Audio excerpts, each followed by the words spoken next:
ಕಾನೂನು ಸುವ್ಯವಸ್ಥೆಗೆ ನಾನೇನು ತೊಂದರೆ ಕೊಡ್ತಾ ಇದ್ದೀನಿ? ನನ್ನ ಮೂಲಭೂತ ಹಕ್ಕು, ನಾನು ಹಿಂದೂ ಆಗಿ ಹಿಂದೂ ಕಾರ್ಯಕ್ರಮಕ್ಕೆ ಬರೋದು ನನ್ನ ಮೂಲಭೂತ ಹಕ್ಕು. ನಾನು ಹೋಗ್ಬೇಕಂದ್ರೆ ನೀವು ಯಾವ್ದಾದ್ರು ಅದಕ್ಕೆ ಸಂಬಂಧಪಟ್ಟ ನೀವು ದಾಖಲೆ ಅಥವಾ ನೋಟಿಸು ಅಲ್ಲ, ನೀವು ನನ್ನನ್ನು ತಡಿಬೇಕಂದ್ರೆ ನಿಮಗೆ ನಾನು ಕೇಳ್ತಾ ಇರೋದು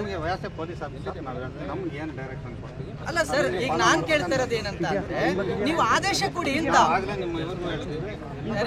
ಅಲ್ಲ ಸರ್, ನಾನು ಓರಲ್ಲ ಕೇಳ್ತಾ ಇಲ್ಲ ಸರ್. ತಿಮ್ಮಯ್ಯ ಸರ್, ನಾನು ವಿನಂತಿ ಮಾಡ್ಕೊಳ್ತಾ ಇದ್ದೀನಿ ತಮ್ಮಲ್ಲಿ. ಅಲ್ಲಲ್ಲ, ಖಂಡಿತ ತಿಮ್ಮಯ್ಯ ಸರ್, ನಾನು ಕೇಳ್ತಾ ಇದ್ದೀನಿ, ನೀವು ಓರಲ್ ಆಗಿ ಹೇಳಲಿಕ್ಕೆ ಬರಲ್ಲ. ನೀವು ದಯವಿಟ್ಟು ನನಗೊಂದು ಆದೇಶ ಕೊಡಿ ಅಂತ. ಅಲ್ಲ, ನೀವು ನಂಗೆ ಆದೇಶ ಕೊಟ್ರೆ ನಾನು ನಿಮ್ ಜೊತೆಗೆ ಬರ್ತೀನಿ. ಆದೇಶ ಕೊಡಿ, ನನಗೆ ಪ್ರಿವೆಂಟ್ ಇದೆಯಾ? ಅಲ್ಲ, ಒಂದ್ ನಿಮಿಷ ಸರ್. ಮಾತಾಡ್ತಾ ಇದೀವಿ ಸರ್. ನಾನು ಇನ್ನೂ ತೀರ್ಮಾನ ತಗೊಂಡಿಲ್ಲ, ಹೋಗ್ತೀನೋ ಅಥವಾ ವಾಪಸ್ ಹೋಗ್ತೀನೋ ಅಂತ. ನಾನು ನಿಮ್ಮಲ್ಲಿ ಕೇಳ್ತಾ ಇದ್ದೀನಿ, ಆದೇಶ ಏನಾರು ಇದೆಯಾ? ಇದು ಯಾರ ಆದೇಶ? SP ಅವರ ಆದೇಶನ, DC ಅವರ ಆದೇಶ? ಗಲಭೆ ಆಗಿದೆ ಅಂತ ಸರ್ ನಾವು ಹೋಗ್ತಾ ಇರೋದು ಸರ್. ನಾನೊಬ್ಬ ಹಿಂದೆ ಕೇಳ್ತಾ ಇರೋದು ಸರ್. ನೀವೇ ಸರ್, ನೀವೇ ಜಗಳ ಮಾಡೋದು ಅಲ್ಲ, ನೀವೇ ಜಗಳ ಸರ್. ಇಲ್ಲಿ ಸಮಾಧಾನದಿಂದ ಹೋಯ್ತೈತೆ ಫಂಕ್ಷನ್, ನೀವೇ ಬಂದು ಅಡ್ಡ ಕಟ್ತಾ ಇರೋದು ಸರ್. ಸಮಾಧಾನದಿಂದ ಹೋಯ್ತೈತೆ ಫಂಕ್ಷನ್, ನೀವೇ ಬಂದು ಇದು ಮಾಡ್ತಾ ಇರೋದು.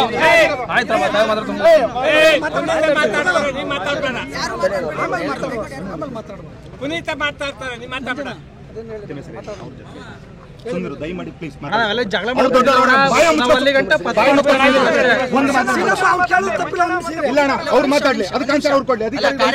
ಕಾರ್ಯಕರ್ತರು ಅವರಿಗಿರ್ತಕ್ಕಂಥ ಆಕ್ರೋಶ ಪ್ರೀತಿಯಿಂದ ಮಾತಾಡ್ತಾರೆ. ದಯವಿಟ್ಟು ಅದಕ್ಕೆ ಬೇಜಾರ ಮಾಡ್ಕೋಬೇಡಿ. ಈಗ ಕಾರ್ಯಕರ್ತರವರು ಆಕ್ರೋಶ ಇದೆ, ಕಾರ್ಯಕ್ರಮ ಚೆನ್ನಾಗಿ ಮಾಡಬೇಕು ಅನ್ನೋ ಆಸೆ ಇರೋದ್ರಿಂದ ಅವ್ರು ಮಾತಾಡ್ತಿದ್ದಾರೆ, ಬೇಜಾರ ಮಾಡ್ಕೋಬೇಡಿ. ಬಟ್ ನಾನು ಕೇಳ್ತಾ ಇರೋದು, ನಾನು ಆಸ್ ಎ ಲೀಗಲ್ ಆಗಿ ಕೇಳ್ತಾ ಇರೋದು, ಆದೇಶ ಇದ್ರೆ ಕೊಟ್ಟಿದ್ರೆ ನಾನು ಬರೋದೇ ಇಲ್ಲ, ನಾನು ಹೊಂಟ್ಕೊಡ್ತೀನಲ್ಲ. ಓರಲ್ ಆದೇಶ ಅಂತ ಹೇಳ್ತಾರೆ ಸರ್. ನೀವು ಮುಂಚೆ ಈಗ ನನ್ನನ್ನು ರಿಸ್ಟ್ರಿಕ್ಷನ್ ಮಾಡ್ಬೇಕು ಅಂದ್ರೆ ನಿಮ್ಗೂ ಅಧಿಕಾರ ಇತ್ತು. ನೀವು ನನಗೊಂದು ಆದೇಶ ಪತ್ರ ನೋಡಿ ನಾವು ನಿರ್ಬಂಧ ಏರಿದೀವಿ ಅಂತ ಆದೇಶ ಪತ್ರ ಮಾಡಿ ಓಕೆ ಆಯ್ತು, ನಾವು ಅವ್ರ ಗ್ಯಾರಂಟಿ ಇಲ್ಲ ಅಂತ ಹೇಳಿದ್ರು. ಆಯ್ತು, ನಾವು ಅದನ್ನು ನಂಬ್ಕೊಂಡಿದ್ವಿ. ನೀವು ಬಂದಿದ್ದೀರಿ, ನೀವು ಈಗ ಹೋಗ್ಬೇಕು. ನೀವು ಹೋಗಬೇಕು ಇಲ್ಲ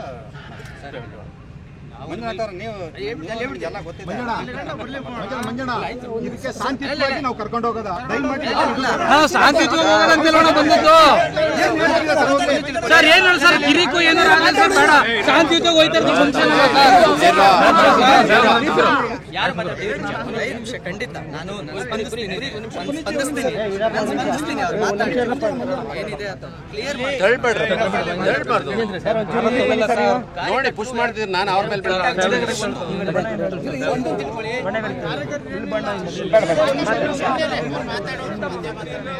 ಪೊಲೀಸರಿಗೆ ಯಾವುದೇ ಇದರಲ್ಲಿ ಸ್ವಹಿತಾಸಕ್ತಿ ಯಾವುದೂ ಇಲ್ಲ ಅಂತ ತಿಳ್ಕೊಳ್ಳಿ. ಈಗ ಅವ್ರಿಗೆ ಈ ಕಾರ್ಯಕ್ರಮ ಸ್ಪಾಯಿಲ್ ಮಾಡಿ ಅವ್ರಿಗೇನಾಗಬೇಕಾಗಿಲ್ಲ, ಅಥವಾ ಏನು ನಿಮ್ಮ ಮಧ್ಯೆ ಅವ್ರ ಮಧ್ಯೆ ಯಾವ ಘರ್ಷಣೆಯೂ ಇಲ್ಲ. ನಾವು ಮತ್ತು ಪೊಲೀಸ್ನವರು ಒಟ್ಟಾಗಿ ಹೆಜ್ಜೆ ಹಾಕಿದ್ರೆ ಮಾತ್ರ ಕಾನೂನು ಸುವ್ಯವಸ್ಥೆ ಅಥವಾ ಏನೋ ಸಮಾಜದಲ್ಲಿ ಒಂದು ಶಾಂತಿ ನೆಲೆಸುವಂಥದ್ದು ಕಾರ್ಯಕ್ರಮ ಯಶಸ್ವಿನೂ ಆಗಬೇಕು. ಒಂದು ಇಲ್ಲಿ ಇದಿರುವಂಥ ಸರ್ಕಾರ, ಪೊಲೀಸ್ನವರು ಜಸ್ಟ್ ಟೂಲ್ಸ್ ಅಷ್ಟೇ. ಇಲ್ಲಿ ಅವರಿಗೆ ಪರ್ಸನಲ್ ಗರ್ಜನ್ ಇದೆ, ಏನಿಲ್ಲ. ಸರ್ಕಾರ ಏನು ಆದೇಶ ಮಾಡ್ತಾಯಿದೆ ಅದು ಮಾಡ್ತಾ ಇದೆ. ನಾನು ಪೊಲೀಸ್ನವ್ರು ನಾನು ಮನವಿ ಮಾಡ್ತಾ ಇರೋದು ಸಂಘಟನೆ ಕಡೆಯಿಂದ, ಏನಾದರೂ ಬೇಕಾದ್ರೆ ನೀವೇನಾದರೂ ನೀವು ಒಂದು ಕಂಡೀಷನ್ಸ್ ಹಾಕೋದಿದ್ರೆ ನೀವು ಮಾತಾಡಬಾರ್ದು, ನೀವು ಘೋಷಣೆ ಹೋಗಬಾರ್ದು.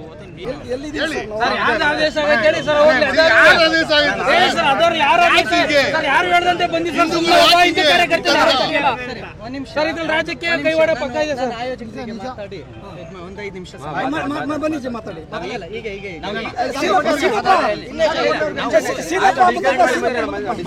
ಸಂಖ್ಯೆಯನ್ನು ನಾವು ಜಾಸ್ತಿ ಮಾಡಿಲ್ಲ. ಒಂದು ವರ್ಷದಿಂದ ಪೊಲೀಸ್ ಮತ್ತು ನಮ್ಮ ಮಧ್ಯೆ ಒಂದು ವೈಮನಸ್ಸು. ಪಾಪ ಪೊಲೀಸ್ ಏನು ಪಾತ್ರ ಇಲ್ಲ ಅಲ್ಲಿ. ಇಲ್ಲೇ ಆಯೋಜಕರು ಯಾರಿದ್ದೀರಿ? ಪೊಲೀಸ್ನವರು ಆಯೋಜಕರು ಒಂದು ನಿಮಿಷ ಜಾಗ ಕೊಡಿ.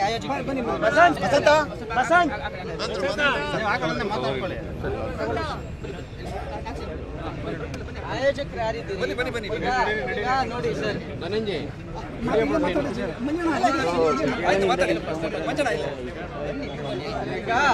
ನೀವು ಹೇಳೋದು ಈಗ department it is not over ಅಂದ್ರೆ ಯಾವುದೇ ಆದೇಶ ಪ್ರತಿ ಇಲ್ಲ, ಅಥವಾ ಆದೇಶವನ್ನ ಓವರಲ್ ಆಗಿ ಹೇಳ್ತಿದ್ದಾರೆ. ಅಂದ್ರೆ ನೀವು ಈಗ ನಾನು ಬರ್ತೀನಿ ಅಂತ ಮುಂದೆ ಮಾಡಿದ್ರೆ ಅವರು ದಸ್ತಗಿರಿ ಮಾಡ್ತೀನಿ ಅಂತ ಹೇಳ್ತಿದ್ದಾರೆ. ಈಗ ಅದು ಅವ್ರು ಹೇಗೆ ಯಾವ ಕಾನೂನು ಅಥವಾ ಯಾವ ಆಧಾರದ ಮೇಲೆ ಅಥವಾ ಯಾವ ಕಾಲಂ ಮೇಲೆ ನನಗೆ ಇದನ್ನ ಹೇಳ್ತಿದ್ದಾರೆ ನನ್ನ ಅರಿವಿಗಿಲ್ಲ. ಆಯ್ತಾ? ನನ್ನ ಅರಿವಿಗಿಲ್ಲ ಅವರು ಯಾವ ಸಂವಿಧಾನದ ಅಡಿಯಲ್ಲಿ ಇದನ್ನ ನನಗೆ ಹೇಳ್ತಿದ್ದಾರೆ ಅಂತ ನನ್ನ ಅರಿವಿಗಿಲ್ಲ. ಇದು ನನ್ನ ಅರಿವಿಗಿದ್ದಿದ್ರೆ ನನಗೆ ಯಾವ ಸಂವಿಧಾನದ ಯಾವ ಕಾಲಂ ಅಡಿಯಲ್ಲಿ ಅವರು ಈ ಓರಲ್ ಆದೇಶವನ್ನ ಮಾಡ್ತಿದ್ದಾರೆ ಅನ್ನೋ ಅರಿವು ನನಗಿದ್ದಿದ್ರೆ ನಾನು ಅಪೋಸ್ ಮಾಡ್ತಿದ್ದೆ. ಈಗ ಅವರು ಯಾವ ಸಂವಿಧಾನದ ಯಾವ ಅಡಿಯಲ್ಲಿ ನನ್ನನ್ನ ಓರಲ್ ಆಗಿ ನಿರ್ಬಂಧ ಮಾಡ್ತಿದ್ದಾರೆ ನನಗೆ ಗೊತ್ತಿಲ್ಲ. ಅಥವಾ ಈ ಭಾಗದಲ್ಲಿ ನನ್ನ ಮೇಲೆ ಏನಾದ್ರು FIR ಇದೆಯಾ? ಖಂಡಿತವಾಗಿಯೂ ಇಲ್ಲ. ಈ ಸ್ಟೇಷನ್ ಅಲ್ಲಿ ನನ್ನ ಮೇಲೆ ಸಂವಿಧಾನ ಇವತ್ತು ಹಿಂದೂ ವಿರೋಧಿ ಸರ್ಕಾರ ಈಗ ನಾನು ನಿಮ್ಮೆಲ್ಲ ಆಯೋಜಕರಲ್ಲಿ ಕೇಳ್ತಾ ಇದ್ದೇನೆ, ಇವತ್ತು ಏನ್ ಕಾರ್ಯಕ್ರಮ ಮಾಡ್ತಾ ಇದ್ರಿ, ಇವತ್ತು ಇದೇನ್ ಮಾಡ್ತಾ ಇದ್ರಿ, ಈಗ ನೀವೇನ್ ತೀರ್ಮಾನ ಹೇಳ್ತೀರಿ, ನನಗೇನ್ ಮಾಡು ಅಂತ ಹೇಳ್ತೀರಿ? ಈ ಒಟ್ಟು ಕೆರಗೋಡಿನ ಸಮಸ್ತ ಕಾರ್ಯಕರ್ತರ ಒಂದು ದನಿಯಾಗಿ ನಮ್ಮ ಸಂಘದ ಮುಖಂಡರು KP ರಮೇಶ್ ಅವರ ನಿರ್ಣಯ ತಿಳಿಸ್ತಾರೆ. ಮಾತಾಡಿ ಏನು ಹೇಗೆ ಅಂತ ಹೇಳಿ ನಿಮ್ಮ ಇದಕ್ಕೆ ಆಯೋಜಕರ ಇದಕ್ಕೆ ನಾವು ಸ್ಪಂದಿಸ್ತೇವೆ. ಸರ್ ನೋಡಿ ಸರ್, ಈಗ ನಾವೇನಂದ್ರೆ ನಾವು ಕಾನೂನು ರೀತಿಯಲ್ಲೇ ಯಾವುದೇ ಕಾರಣಕ್ಕೂ ಕಾನೂನನ್ನು ಬಿಟ್ಟು ನಾವು ಯಾವುದೇ ಕಾರಣಕ್ಕೂ ಧ್ವಜಸ್ತಂಭ ಸ್ಥಾಪನೆ ಮಾಡಿಲ್ಲ. ಒಂದು ಎಲ್ಲರಿಗೂ ಗೊತ್ತಿದೆ, ಇಡೀ ಜಗತ್ತಿಗೆ ಗೊತ್ತಿದೆ ಈಗ ಧ್ವಜಸ್ತಂಭದ ಕಥೆ ಏನಾಯಿತು ಅಂತ. ಸರ್ಕಾರ ಹಾಳು ಮಾಡಿತ್ತು ಅನ್ನೋದು ಗೊತ್ತೈತೆ. ಈಗ ನಾವೇನೋ ನಮ್ಮ ಕಾರ್ಯಕರ್ತರು, ಹಿಂದೂ ಕಾರ್ಯಕರ್ತರು, ನಾವು ಪಾಕಿಸ್ತಾನದಿಂದ ಕರ್ಕೊಂಡ್ಬಂದಿಲ್ಲ ಅಥವಾ ಯಾವುದೇ ಬಾಂಬ್ ತಗೊಂಡ್ಬಂದಿಲ್ಲ, ಇಲ್ಲಿ ಯಾರು ಉಗ್ರಗಾಮಿಗಳು ಬಂದಿಲ್ಲ. ಶಾಂತಿಯುತವಾಗಿ ಕಾರ್ಯಕ್ರಮ ಮಾಡಬೇಕು, ಪತ್ತು ಇಟ್ಕೊಂಡು ಹೋಗ್ಬೇಕು, ಅಲ್ಲಿ ನಿಶಬ್ದವಾಗಿ ಪತ್ತು ನೆಡಬೇಕು, ಮಂಜಣ್ಣ ಅಥವಾ ಪುನೀತ್ ಕೆರಳಿಯವರು ಒಂದೆರಡು ಮಾತಾಡಬೇಕು, ಅಲ್ಲಿ ಕಾರ್ಯಕ್ರಮ ಮುಗಿಸ್ಬೇಕು, ತಿಂಡಿ ಮಾಡ್ಕೊಂಡು ಮನೆಗೆ ಹೋಗ್ಬೇಕು. ಅಕಸ್ಮಾತ್ ನನ್ನ ಭಾಷಣ ಬೇಡ ಅನ್ನೋದಾದ್ರೆ ಮಂಜಣ್ಣ ಭಾಷಣ ಮಾಡ್ತಾರೆ. ಹೇಳಿ ಸರ್, ಆಯ್ತು. ಅವ್ರ ಭಾಷಣ ಬೇಡ ಅಂತ ಹೇಳಿದ್ರೆ ಅವ್ರು ಒಂದು ಮಾತು ಆಡಲ್ಲ. ಅಕಸ್ಮಾತ್ ನನ್ನ ಭಾಷಣ ಬೇಡ ಅನ್ನೋದಾದ್ರೆ ಮಂಜಣ್ಣ ಭಾಷಣ ಮಾಡ್ತಾರೆ, ನಾವು ಕಾರ್ಯಕ್ರಮ ಸರಿ ಆಯ್ತು. ಸರಿ ಸರ್, ಕೇಳ್ಕೊಬಿಡಿ, ನಮ್ಮ ನೀವು ಕೇಳ್ಕೊಬಿಡಿ ಸರ್. ಆಯ್ತು, ಈಗ ಆಯ್ತು, ಭಾಷಣವನ್ನೇ ಬಿಟ್ಕೊಡ್ತೇವೆ ಅಂತ ಇದು ಸರ್, ಈಗ ಅವ್ರು